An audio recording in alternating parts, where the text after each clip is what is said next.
Countrywide Connect with Andy Thompson and Sarah Perriam-Lamp.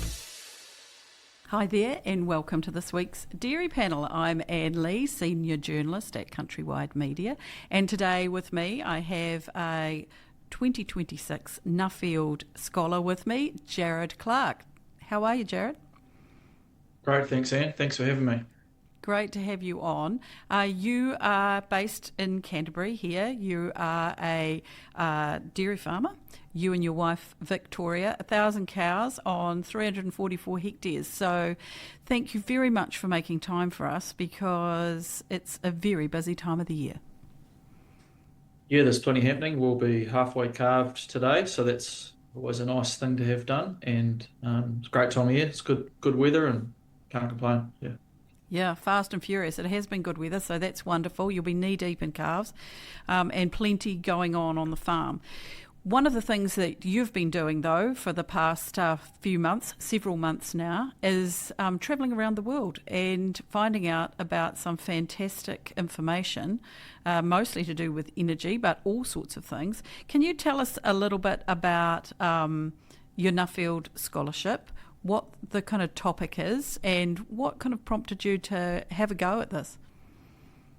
Yeah, sure. A few questions there. Just help me out if I wander. Nuffield Scholarship will be familiar to most people. It was started in 1948 by a man named Lord Nuffield and is a worldwide scholarship. And the idea of it is that it's for farmers to leave their home countries and home businesses to learn something and then come home and change something. And that can be all sorts of different things.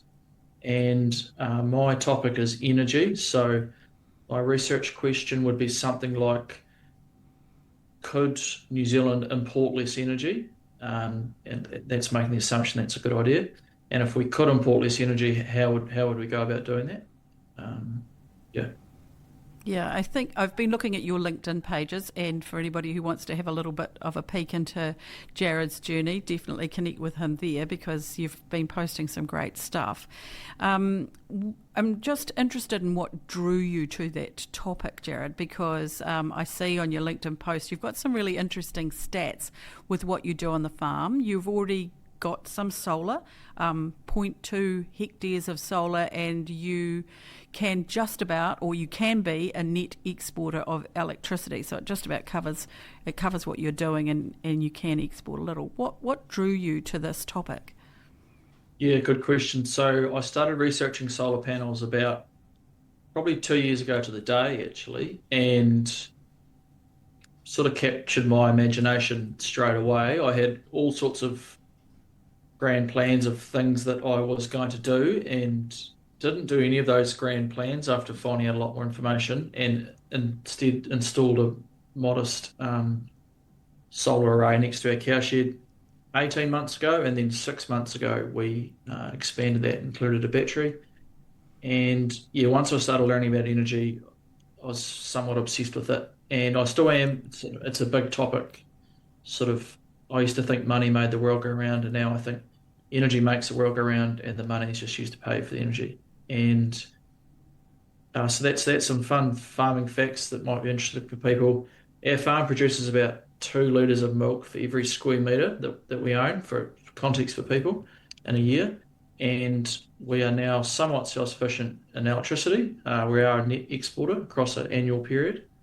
And our business imports 4 times as much energy in the form of nitrogen than it does in electricity. So, and our fuel, like diesel and petrol to run our machines, also comes from the other side of the world. So that's what led me to think about where it comes from and what the options are.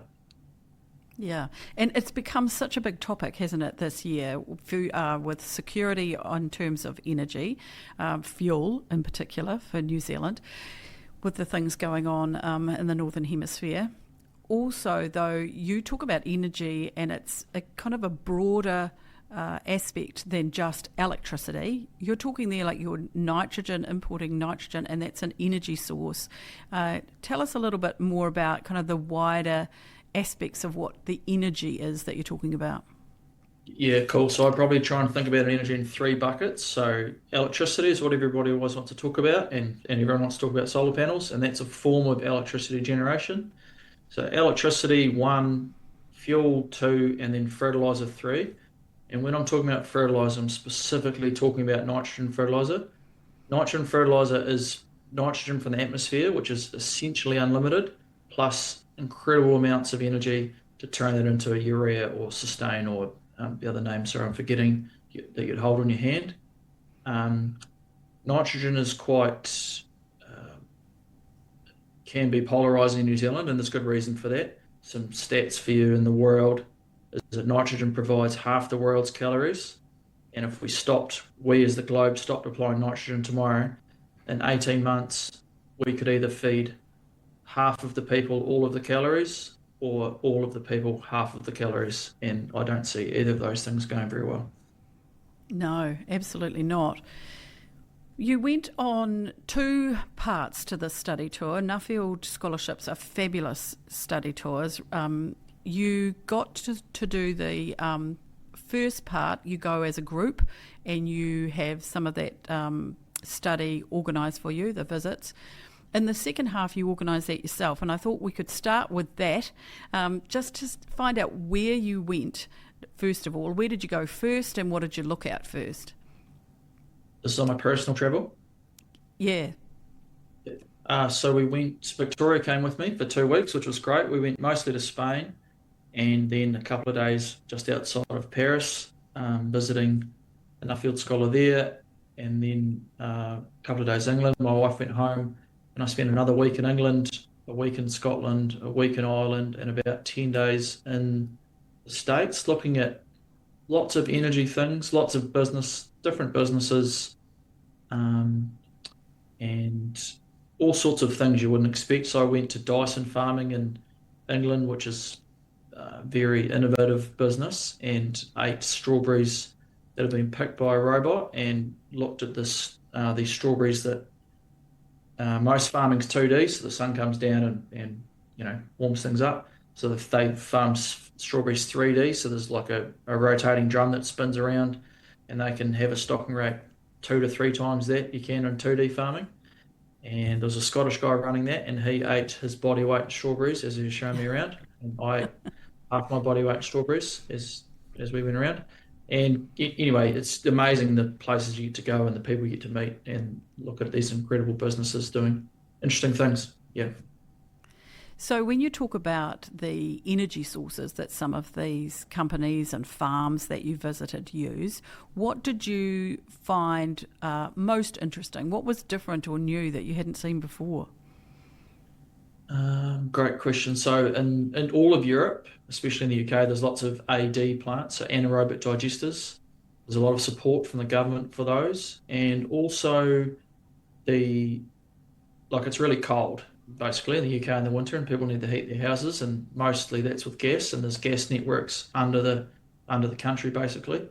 So the AD plants sort of have more of a natural fit there than they would here, I suppose. And the government subsidy piece it's very different to what we're all used to in New Zealand anyway. Yeah. Yeah, I mean, obviously we don't have subsidies for those kinds of things, and anaerobic digesters are something that I know that's been looked at. We've talked about them in New Zealand before. What kind of fuel were they using to run those systems? Various arable crops, so predominantly maize, but anything that you could grow in a paddock and harvest with a harvester and put in a silage pit. Some on grass, some on food waste, but that was as much of a marketing exercise as what was really happening. Just things you could feed to cows or sheep to simplify things, or humans probably a lot of the time. Yeah.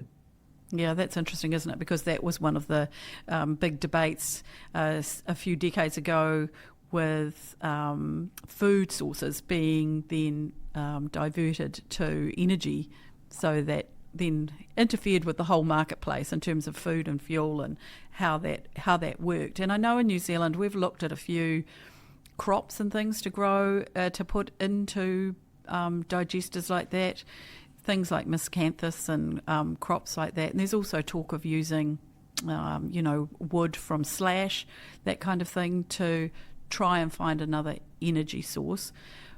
But it's never really taken off here, probably for the reasons that you talk about, that it's something that fits more naturally with those countries where they're using those kinds of crops anyway.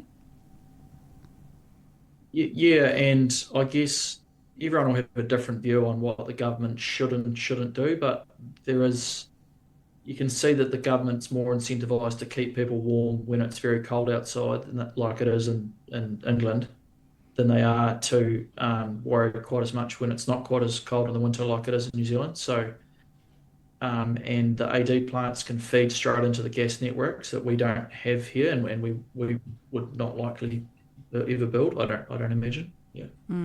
Yeah, and I think you also pointed out in one of your posts that I know everybody's complaining right now about the cost of electricity in New Zealand, but over in the UK, it's double the cost of what it is here. Yeah, one thing I should say is that like New Zealand is genuinely paradise. So if you had to describe paradise, you would talk about an island, a temperate island in the Pacific Ocean that had a stable rule of law, beautiful scenery, and abundant natural resources, and no pests and diseases. So, and you would also talk about a farming system that owns some or all of its supply chain. So, yeah, we're very fortunate in New Zealand. We're very fortunate with that grid. We own most of that via the government. Versus the grid in the UK, for example, is owned by BlackRock, essentially, a US venture capital firm. And yeah, we've got a lot to be thankful for, I guess, was probably what I took away from a lot of that. Yeah. Yeah, absolutely. And I mean, I think we get referred to as the Goldilocks nation because of that. If we're not too hot, not too cold. The UK people might disagree with you at the moment about it being cold, though, because they're obviously dealing with the heat, and that may impact their electricity and energy requirements. Is there anything, because you looked at a lot of solar, you went to tell me what it was called, the Zero Energy Sea Farm or something in Ireland? Yep. Yeah, they're trying to get to net zero for carbon. Everybody talks about methane differently all around the world, and nobody can agree. So, push that down the road, I suppose. But they're trialing different technologies to try and have a zero carbon footprint, essentially. Yeah. Yeah. So, did you find anything? I mean, you saw the solar, as you mentioned, the anaerobic digesters, wind. Any other sources of energy that were interesting? Hydrogen, that sort of thing. Saw lots of interesting things. I guess that different things make a lot more sense in different places. So in America, they don't have many electric vehicles compared to Norway, and Americans get a lot of criticism for that. The last unit of generation in America tends to be a fossil fuel, so coal normally. So it doesn't necessarily make a lot of sense to run a car on coal, it's essentially cold electricity to EV, than it does just to pump the gasoline out of the ground and run it on gas, on fuel. Whereas in New Zealand, our gas has to come from the other side of the world, our fuel, whereas the electricity we can make right here. And so EVs make a lot more sense for us. I'm just trying to point out that like different countries have really different energy footprints and requirements and demand, and what's good in one place is not necessarily good in another place. Yeah, so what we do here in New Zealand is going to have to be New Zealand specific.